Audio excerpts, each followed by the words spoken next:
When we think about how Christianity shaped pop culture, it's obvious to start by looking at stories about Christianity.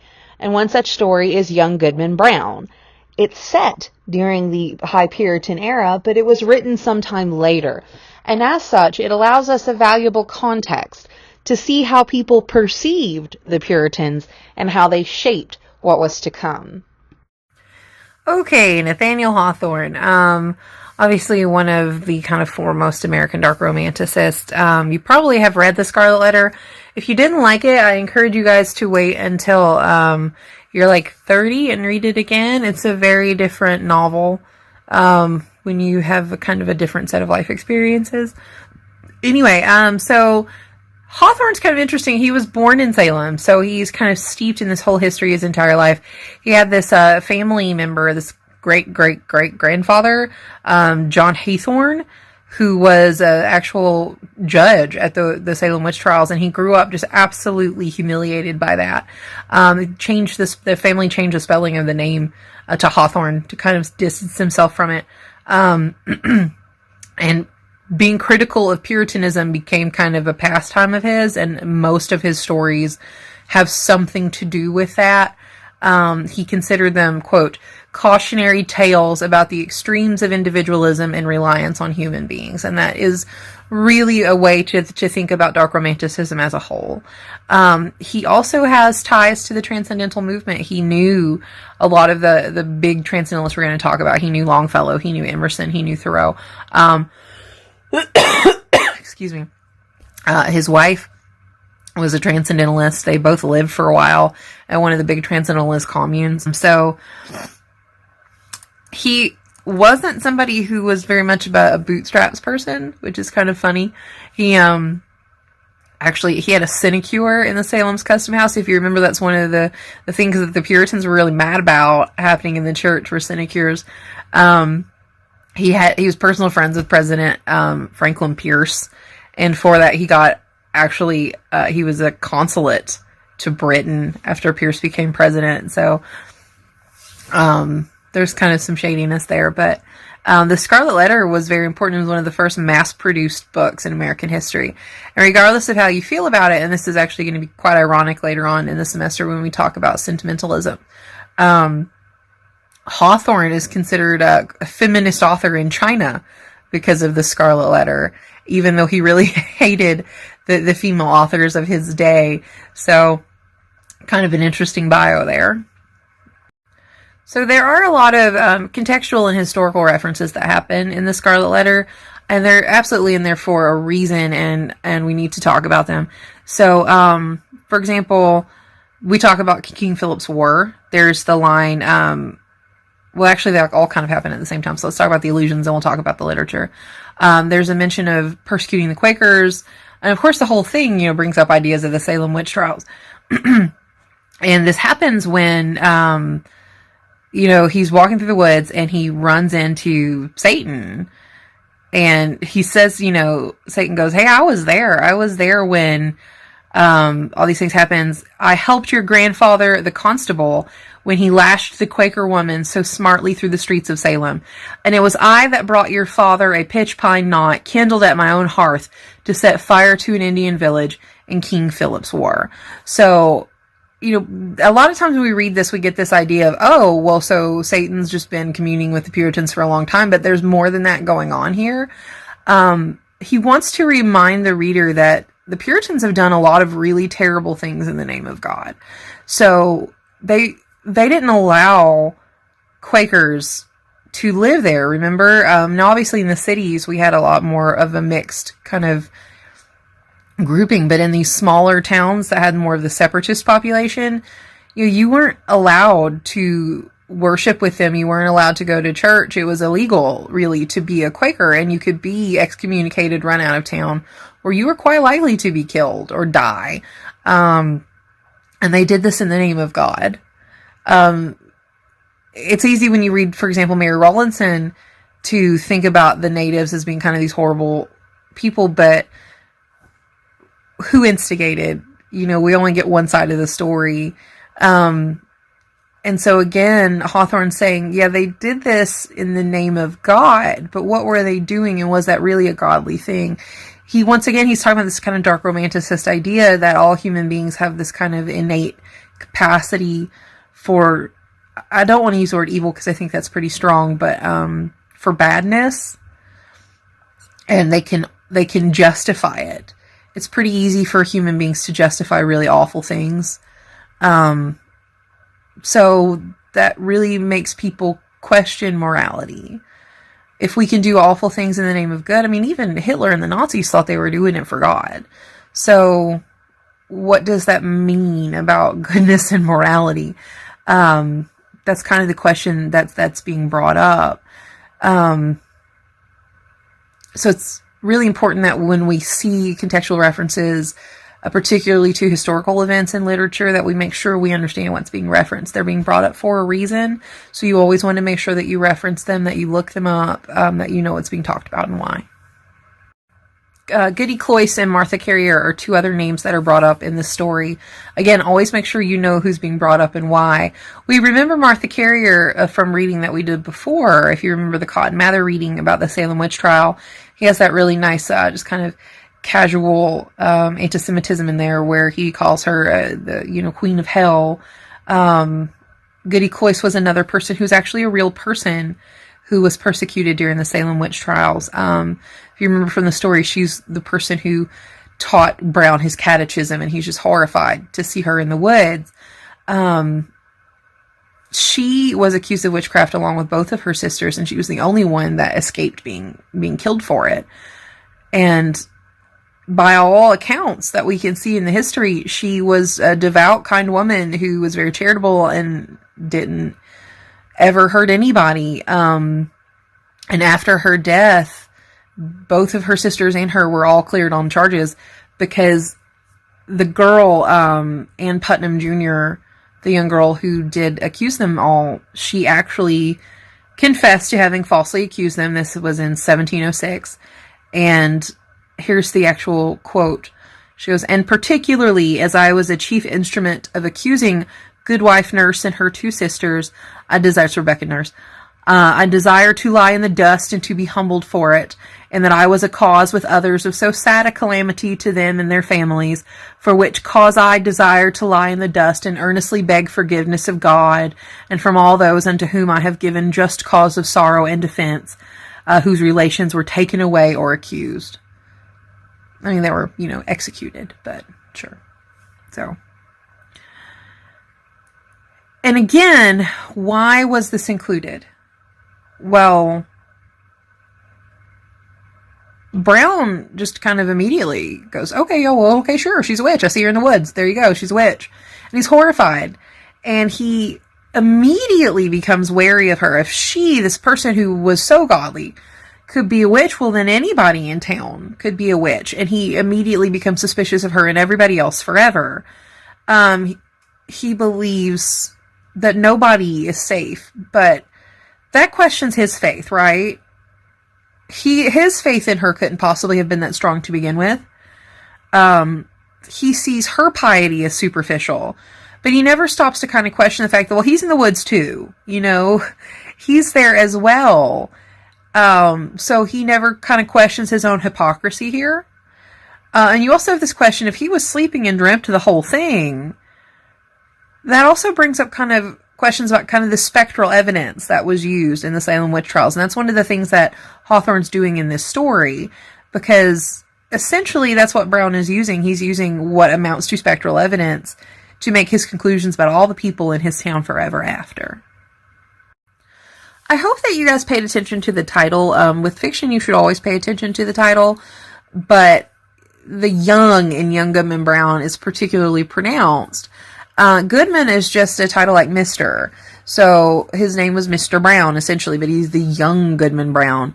So from a narrative standpoint, the emphasis here is on young. So why emphasize that? Well, this is in a lot of ways a story about his naivete. He's innocent, but he's also very naive. We know that he's only been married to Faith for about 3 months. He's pretty young. He's going to lose all this stuff.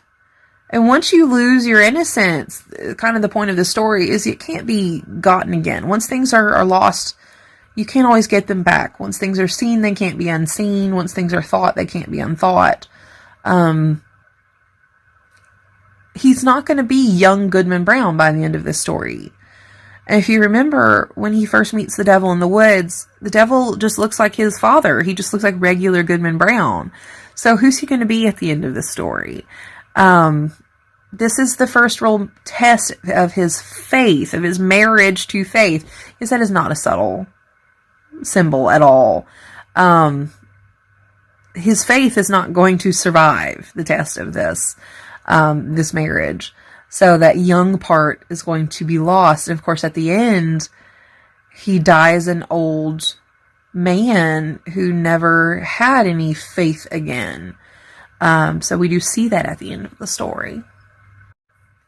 So you'll note that the last slide mentioned that this is a story about thresholds and liminal spaces. And if you've not ever been taught about what liminal spaces are, they're very important in literature, so you need to get in the habit of looking for them. Liminal spaces are in-between spaces. They are thresholds. And this can be literal thresholds like doorways. This can be any sort of pathway, passageway, transportation. So if you ever see somebody on an airplane or on a train or something like that, this could also be stuff like twilight, dusk, adolescence, sleep, horizons, coastlines, anything that's kind of not one place but not really another place either. All of those things count as liminal spaces. Cornfields that just kind of go on forever and don't really have a beginning or end. Walmart is liminal space. You walk in and you lose all sense of time. So anytime you see liminal space, what you're looking for is transformation. So for those of you who've seen Frozen 2, there's this line that Olaf gives where he goes, "Oh, enchanted forests are places where transformation happens." It's kind of blunt, but that's exactly what's going to happen here. So this is an entire story that's about transformation. When you go into a liminal space, you don't come out the same. And how that's going to turn out, whether it's going to be a positive or negative thing, you don't know at the beginning of the story. And this story is entirely set in liminal space. So we open at dusk. We see that the town is, all lit up, but the forest is dark. And of course, what does Goodman Brown choose to do? He chooses to go to the dark forest, which is really, it could go either way. That could be a brave move and you're going to walk out changed into this awesome person, or it could be a very, very stupid move. And Faith begs him not to do it. She begs him, wait till sunrise. Well, in terms of symbolism, sunrise is a time period that's associated with beginnings, it's associated with hope, and it's also got connotations with Jesus because of Easter. They rolled away the stone at sunrise, Jesus wasn't there. That's a huge symbol in the Christian community. Well, this is a Christian story, so they would pick up on that symbolism immediately. He doesn't wait until sunrise, he wants to go at dusk. That's not going to have good symbolic connotations. And guys, this also, remember, ties in with kind of the concept of this Puritan idea of total depravity. So that basically comes down to original sin. Humans are condemned from the moment of birth. He makes this choice at the very opening of the story that he's going to go into the woods to meet up with Satan. It doesn't matter what happens after that point. It doesn't matter if he keeps walking with him deeper into the woods. It doesn't matter if he goes through a satanic mass or not. He made the choice to go into the woods at the beginning, at dusk. He's damned from the outset. From the minute he decides to go on that journey. From the second he walks out of the threshold of his house, and Faith's, little head with her little cap and her little pink ribbons look out after him. That's it. That's the last step of his innocence. From then on, he goes into the forest. He sees people in his neighborhood. Whether they're truly there to commune with Satan or not is irrelevant. He thinks he sees the truth of them, but that's just him transforming into the cynical person that he's going to become. And the story refers to this path. If you look at the language it uses, it calls it a dreary road, darkened by all the gloomiest trees of the forest, which barely stood aside to let the narrowest path creep through and closed immediately behind. I mean, you kind of have to work to do it. This isn't some easy path that you can just accidentally go down. And once you started down it, you can't come back. So Brown made his choice, but this is also a statement about Calvinism, which we're going to kind of loop back to and talk about in a minute. But once you've started down this path, you cannot turn back.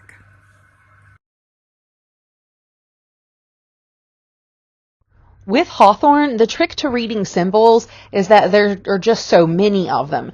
None of them are particularly subtle, and that is absolutely the case with faith. It's quite obviously a symbol for his own particular faith. He is literally married to Faith, but he abandons her very early in their relationship, despite the fact that she is begging him not to go into the woods to commune with Satan. And of course, his faith follows him wherever he goes, because that's what faith does. It follows your actions. You can't say you believe in one thing or have faith in one way and then follow a path and take actions down another way. So literally what this is being said here, the reason that Faith shows up in the woods to have that, satanic orgy, is because you can't say you have faith in one thing but then show up to pledge your soul to Satan. That's not how it works. And so when you no longer trust in your faith, when your actions take you one way, obviously that faith is going to change. So this is quite a strong metaphor throughout the story. He doesn't look at her the same way ever again. So in a lot of senses, you have students who will often ask at the end of this story, well, what was happening here? Is this story really something that happened? Did he have a dream? In a lot of ways, it doesn't matter, because once that faith has been corrupted, you can never really get it back. And if you recall, again, young Goodman Brown had corrupted his faith from the moment he made the decision. From the moment he stepped foot on the path, it was really too late for him. He would never look at people the same way, because he would know he always had the capability within him to step away from his faith. And so you have the pink ribbons, which are a very important symbol of faith, but please do not misinterpret them as being a symbol of femininity. Faith herself, as this kind of Puritan wife, Puritan female, was not meant to have anything to do with saving him. This isn't a story of femininity at all. Pink, at the time that he wrote this story, was actually a color for young boys. It was seen as a watered down version of red, red being a color of blood and of war. The color for little girls at the time was blue. It didn't change until around the 40s, when department stores like Macy's saw a really good opportunity to make more money. So the color pink here actually would have been seen by Hawthorne's readers quite obviously representing his own personal innocence and his own boyhood that is lost. So be very careful when you read that. The devil's a pretty fun character. He shows up, and it's important to notice that when he does show up, he resembles young Goodman Brown's father. Although that's not something that young Goodman Brown himself really seems to comment on that much. So it doesn't seem to come as a huge surprise to him. And that indicates that this is a relationship that has, some standing. That this is not a brand new relationship. So this is someone that young Goodman Brown has met before. He expects to see this. And just in case you weren't sure that this was the devil, you get a lot of clues. He has the mention about how it only took him, a few minutes to get there from Boston, which at the time should not have just been a 15-minute drive. He has that staff, which of course is a reference to the devil in many places in the Bible. It being a serpent should also give you a clue, that being the reference to the Garden of Eden, the original sin, obviously, the original form, but also curiosity, this idea of, that's what led Eve into temptation, was curiosity, wanting to know that knowledge, and it's curiosity that leads Brown into the woods. And remember, this whole story it's a story that's about human nature and Calvinism. And the idea here is that the rigidness of Calvinism has no room for curiosity. Human nature is curiosity, but when you deny it, you're denying human nature, and therefore you're sort of setting people up for failure. And there's something that the devil says that reinforces that when he mentions that young Goodman Brown is late. So this is an appointment. Again, this is something that has been set up ahead of time. And yes, in the sense that he has lost his faith from the minute he's decided to do this, because in Tulip, if you recall, you have that idea that you'll never sin if you're elect. So once you've even thought about sinning, that goes and proves that you're not elect. It's this kind of this all or nothing thing.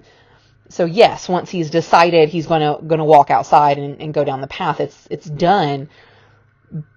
But in the same sense, in this Calvinist system, Brown couldn't turn back even if he wanted to.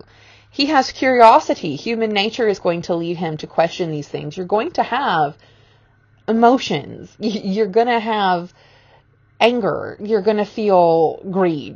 These things that are defined as, deadly sins that to most people in the modern church believe, as long as you don't act upon them in a way that's harmful or fine. To the Calvinists, the actual feeling, no matter how fleeting, was damning. So loss of innocence is inevitable in this system. That's part of what's being mentioned by Brown being late. He always had this appointment. His innocence was always going to be lost. And of course his faith is tied up in his innocence. That's why those, ribbons are pink, because they represent his innocence. And once his innocence is lost, so too is his faith. Once he realizes that all the people around him have these emotions, are capable of these feelings, he loses his innocence. He can never look at them the same way again. He was never taught how to have grace for others. He was never taught how to have room in his head for the idea that they're complex people. And Brown keeps telling the devil over and over again, hey, I said I would meet you here, but I've done that. I'm going to turn back. And the devil keeps saying, oh, really? Well, let's just keep talking. We're just going to walk a little bit further. And Brown keeps going with him because the devil knows this is always going to happen. And that's part of why he looks like his father, because this is not necessarily just a family line kind of deal that Brown's family is uniquely evil. It's because it's a human nature kind of deal. It's part of our human inheritance. So we have lots of elements of Romanticism and Dark Romanticism here. Obviously, this emphasis on personal experience. Yes, it is a third-person point of view, but it is a third-person limited point of view. We only see young Goodman Brown's perspective. We see a lot of what goes on in his mind, these very abrupt emotional issues, a sudden outpouring of emotion, and sometimes they are quite quick. Oh no, my innocence is gone. Well, let me just go wild in the woods and commune with Satan. The internal horror that we focus on is human fallibility. This idea that we all have these foibles, that we are all corruptible. And for Brown, that's something he just can't handle. That snaps. He can't trust anyone ever again for the rest of his life. And that keeps him from being able to have even one moment of joy. His faith is so fragile in that way that he can never, ever regain it. The sublime, obviously, in this case, is tied in with the supernatural, the devil, the flying, the creepy glow cloud that floats overhead with all the voices, and the trees that are on fire and things of that nature. And our Byronic hero here, of course, is Goodman Brown himself. He definitely has, this dark brooding character. He distrusts women by the end. He absolutely is a guy that creates his own problems and refuses to face up to them. So here are some themes that are at play, that are unique to this particular story that Hawthorne is wanting to talk to us about. And they all tie into these ideas of innocence, goodness, and morality. Because remember, this is a story about Calvinism and why Hawthorne particularly thought that the New England version of Calvinism as practiced by the Puritans was bad. he believed that, the concept of public morality as such was a problem because it did suffer from this idea that your public self maybe isn't the same as your private self. And so if you shatter that illusion, that is going to create this really inability to trust, which is exactly what happens to Goodman Brown. And so if your concept of goodness is built upon that and it is so easily shattered, innocence can therefore very easily be shattered as well. So it's basically that performative piety aspect of Tulip that he's coming after here.